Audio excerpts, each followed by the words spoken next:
All right, so let's get started here. Thanks for joining us. My name is Karen Staten, and I'm going to be moderating this session. Today I'm joined by Larry Malmgren. He's a boiler pressure vessel senior safety officer with us here at Technical Safety BC. Today's webinar is going to be recorded, so the audio will be disabled during the session. If you have any questions, please enter them in the chat box and we will answer them as many as we can along the way. Our disclaimer here, this presentation is being provided for informational purposes only.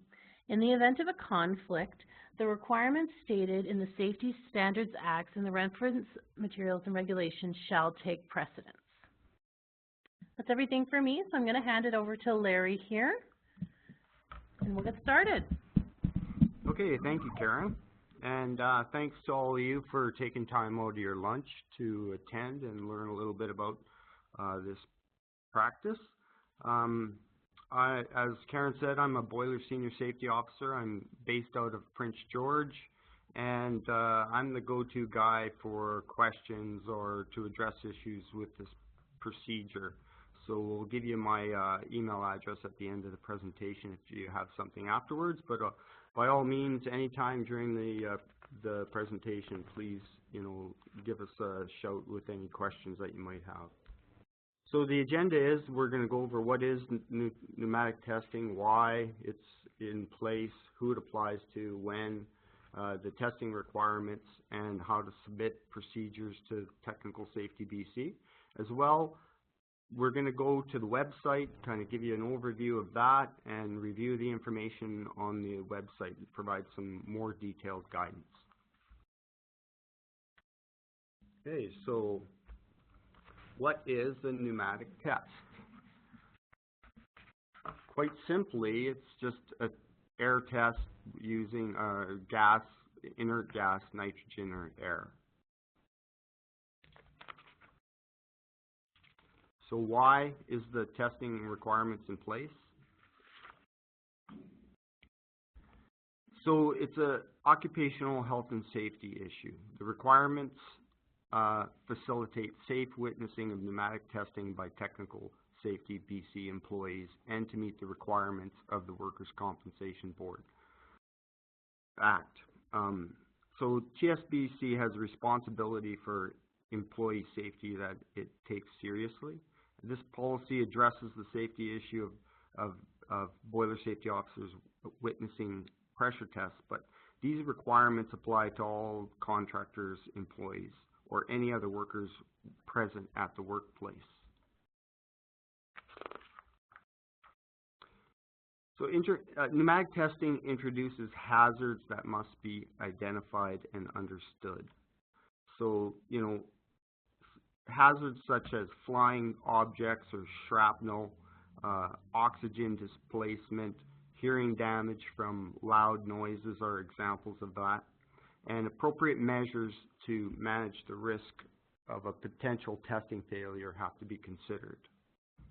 So pneumatic testing is inherently more hazardous than hydrostatic tests of the same condition of volume, pressure, and temperature. So appropriate safety precautions are required based on the stored energy. Some examples of situations we've run into, one example of an incident was up in the North Peace area. They were doing a pneumatic test of a large vessel, and it was enclosed in a room. Employee that was witnessing the test in the room, the relief valve let loose on it, and it released nitrogen into the room, displacing the oxygen, and there was a fatality as a result. Another incident is pneumatic pressure test of a copper system. It was left overnight, and then the employee came, started working on the system, didn't know that the pressure was still on, and was cutting a piece of the pipe, and just as his cutters rolled through the final layers, it sort of jackknifed open and cut his arm open and left a permanent scar. So although the incident of accidents may be infrequent, the severity can be extremely high. As well, I'd like to say that the 1677 kilojoule threshold that we use to differentiate when a engineered procedure is used or required is equivalent to about 1 pound of TNT.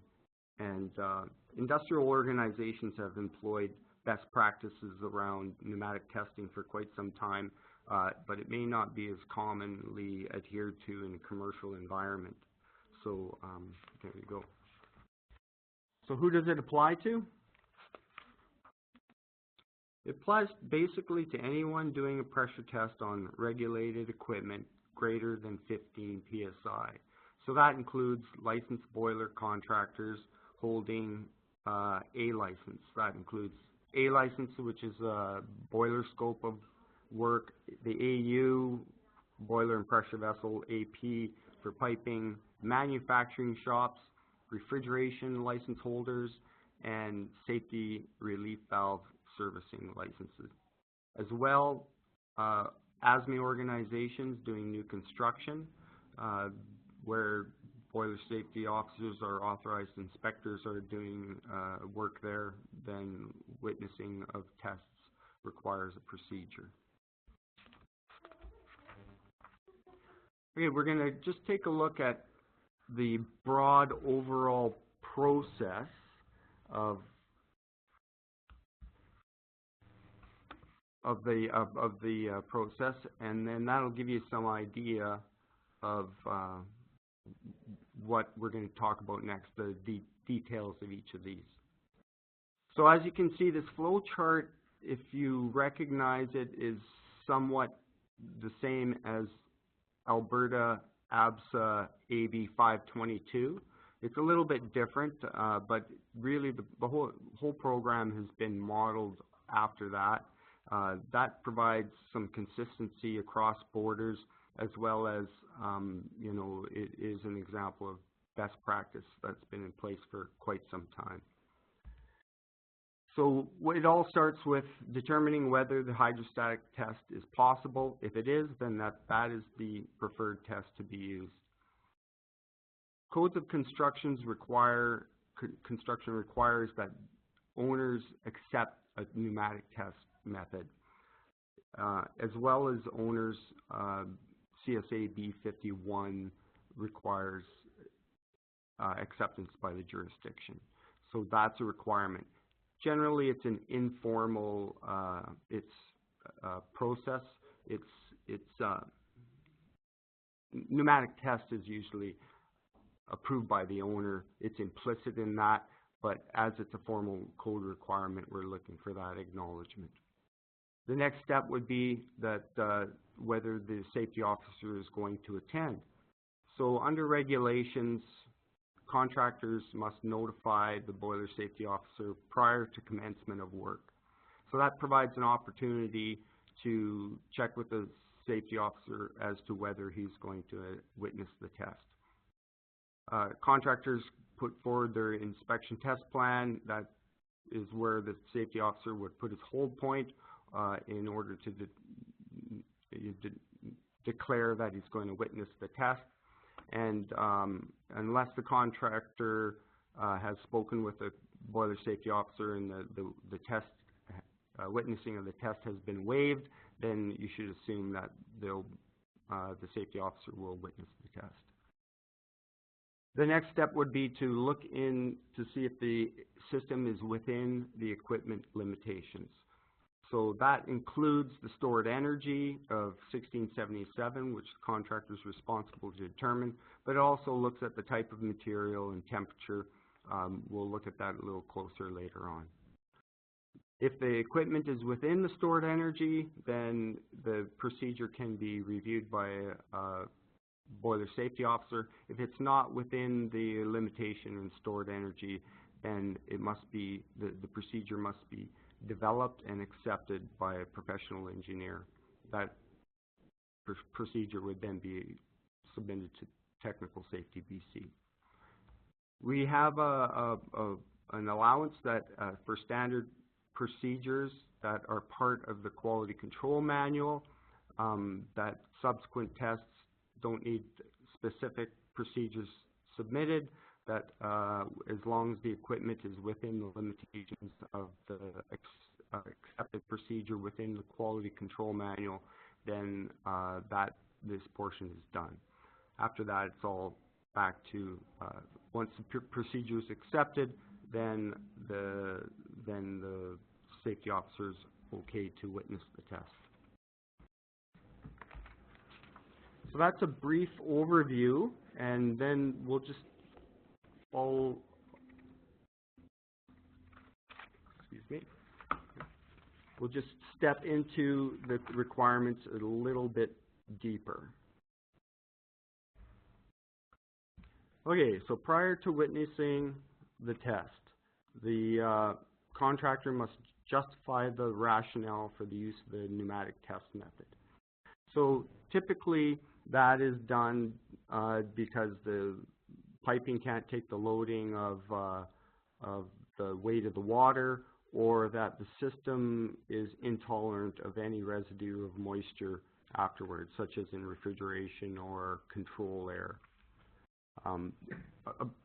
Acceptance of the method must be given by the Technical Safety BC safety officer.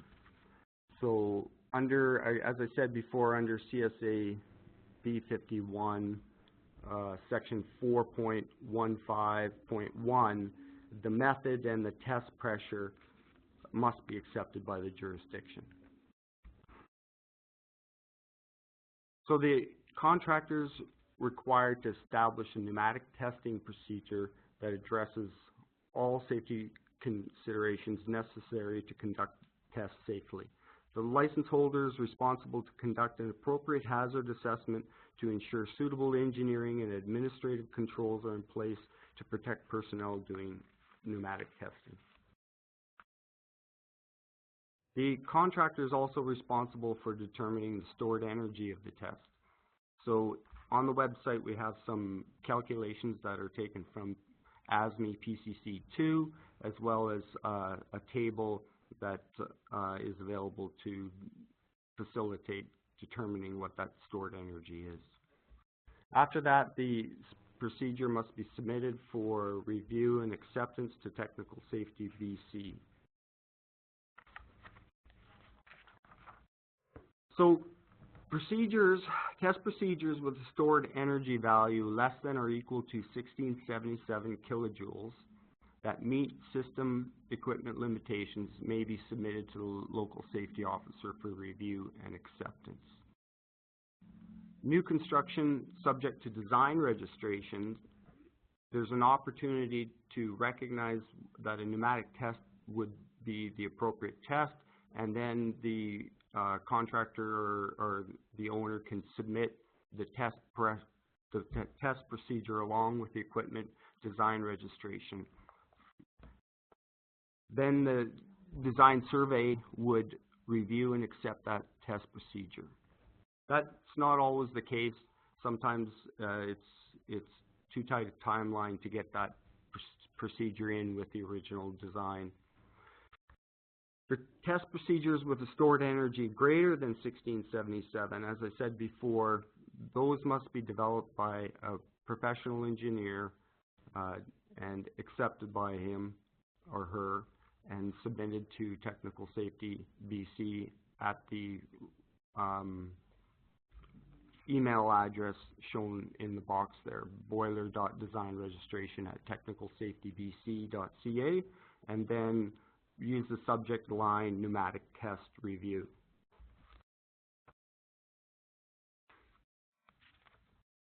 Okay. So if the submitted test procedure is found to be inadequate, then it's returned to the licensed contractor for revision and resubmission. The safety officer will not witness the test until an accepted procedure is in place.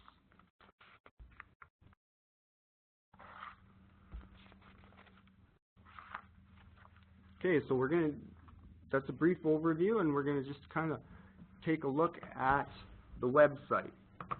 So if you go to the Technical Safety BC website and you just go to the search box and you type in pneumatic, then that's a quick way of bringing you to the page. You'll notice that there's a print icon here, and so this page can be printed and the subsequent procedure page can be printed as well.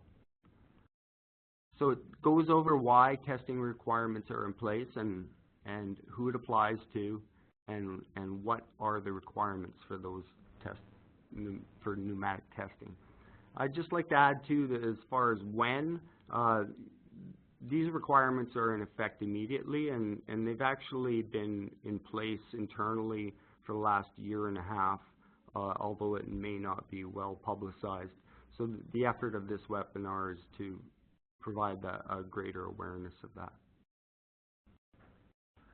So what are the requirements for pneumatic testing? This page provides a brief overview. Again, those things that we talked about earlier, justifying the rationale for the test, establishing the procedure, determining the stored energy, submitting it to technical safety for acceptance, and the different classifications of them based on the stored energy. When do I contact technical safety? As I said before the start of work. It's important to avoid delays with testing by identifying the need for a pneumatic test early and then including that at the commencement of work. Review of procedures may take some time, and it's incumbent on the contractor to make that time available. If we go down to the bottom of the page, then we have the pneumatic testing procedures. So the intent of this page is to provide some level of guidance to contractors creating pneumatic test procedures. It's sort of a minimum criteria, if you will. So under general, it talks about the preferred method is the hydrostatic test, and that rationale has to be provided. And as I said before, typical rationales are that the system cannot be readily dried and the testing fluids can't be tolerated, or loading of the equipment with water. The test procedure should identify what the hazards of pneumatic testing is, the roles and responsibilities of individuals. We're looking for one designated person that we can go to that would be responsible for the overall review of the test and ensure that all the procedure is in place when the actual test occurs. The limitations, as I said before, are described here. The stored energy threshold of 1677. The pressure system is made from P1 or P8 material, or a material acceptable to the Technical Safety BC that conforms to a specification listed in the Code of Construction. So that means that materials such as copper, listed in ASME B315, would be an acceptable material because it is identified as a listed material in that code, but any material other than P1 or P8 would have to be acceptable to the safety officer, and he would see that during the review of the test procedure. The test medium is air or nitrogen, and the test will be conducted at a temperature at least 17 degrees above design metal minimum temperature, and any other requirements appropriate to the Code of Construction. So for instance, B313 doesn't permit the use of PVC on pneumatic lines, therefore that would be a restricted material, example of something specific within the Code of Construction. This limitation of material also defines those procedures that can be included as a standard procedure within the QC manual. So rather than using a job-specific test procedure for each time, the test procedure could be included as part of the QC manual, either within the manual or as an attached addendum. The procedure to have that approved would be to have the procedure approved and then submit the manual for the revised manual for acceptance, and then it would become part of the quality control program.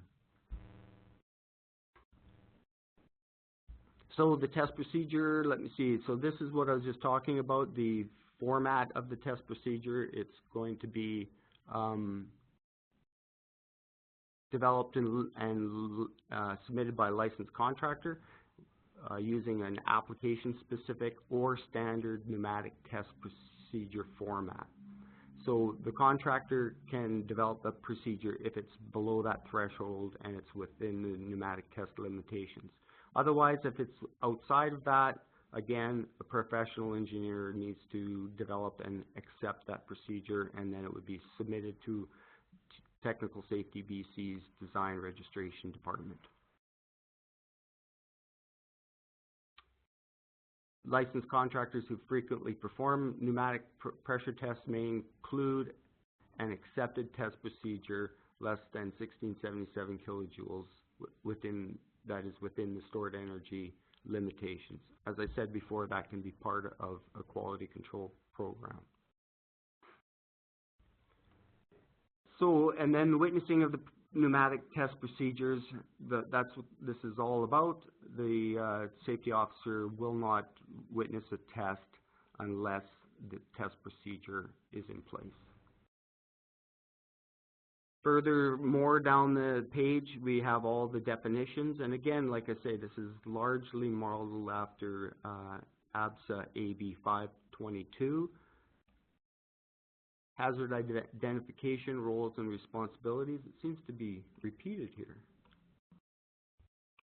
Maybe some, okay, and then, so this is again, the items that we want to see on a procedure: hazard identification, role, responsibility, exclusion zone, how that distance is usually 30 meters, and that's defined under ASME PCC-2.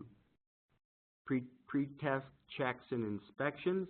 So the procedure will describe these components, that it's ready for test, that all NDE has been done, that the system's adequately isolated, that all hangers are in place, it's all tight, and any hoses or whip checks are in place. Final preparation includes that the test pressure is within the Code of Construction's guidelines, so typically that's 1.1 to 1.33 times the design pressure, and the preferred test pressure is the lowest permissible test pressure. Appropriate gauges are used, and that the temperature of the metal is satisfactory at the time of the test. Also, pressure relief valve is required, whether it's mentioned in the code or not. And testing activities. Procedure must describe a graduated pressurization method to reach test pressure, and require that the test pressure be reduced to design pressure before examining for leakage. And that depressurization must take place in a controlled manner. Documentation. So appropriate documentation to record the test is required. Any punch lists or any other associated documentation other than the pressure test report. And the pressure test report must be authorized by the contractor and the boiler safety officer. When the boiler safety officer decides not to witness the test, then we'd be looking for the owner's inspector or the owner's representative to sign off on that final test report. As it says here, test pressure is determined from the code of calculation, and then we provide some formulas for calculating the stored energy. Again, this is taken out of ASME PCC-2. The volume limit just another method of determining whether you're within the 1677 kilojoule limit by doing the calculation here and then determining whether the calculated value is within the parameters of the actual value. And the simplest way to determine the stored energy is to use this table.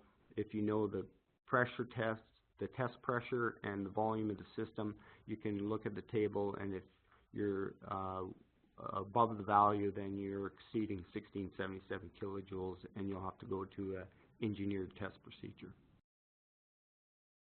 And then the flow chart gives you an idea of the overall process. So that is the website and provides quite a bit of information. So we have one question here. It says, please clarify, is it that all materials between P numbers P1 or P8, or just carbon steel P1 and austenitic P8? It's P1 and P8. And so again, you know, this is modeled after ABSA AB 522, which states the same thing, P1, P8. But as I said, is it a listed material under the Code of Construction? It opens it quite wide there, doesn't it? So if it's suitable material, then it's acceptable. I think that's all the questions we have right now, Larry, unless we'll give a few minutes for people to type some. There was one that we had in a previous session. Did you want to go over that one? Yeah, so there was another question, and again, they just asked, what is a justifiable reason to use a pressure test? And as I spoke earlier, there's those two examples. But it's whatever's reasonable as to why you cannot use a hydrostatic test. If, for instance, you're testing a repair on a boiler and you want to use a pneumatic test because it's convenient and quick, that wouldn't be acceptable, because the hydrostatic alternative is not, you know, overly restricted. It's a reasonable method to use. So those are the two most common reasons. We don't see a lot of pneumatic tests. A lot of companies avoid them because they're a bit of a hassle, to be honest. That's about it. Okay, well, I don't see any other questions at this time, but we'll put this slide up here. For additional questions, Larry has provided his email there, so I'll give you all a moment to jot it down. Larry, did you have any final statements you wanted to make before we ended our webinar today? Yeah, this procedure is, like I said, has been in place. We haven't permitted safety officers to attend or to witness pneumatic tests for the last year and a half. But, you know, this is an effort to formalize that and get consistency, and to reach out to duty holders and stakeholders and, you know, make them aware.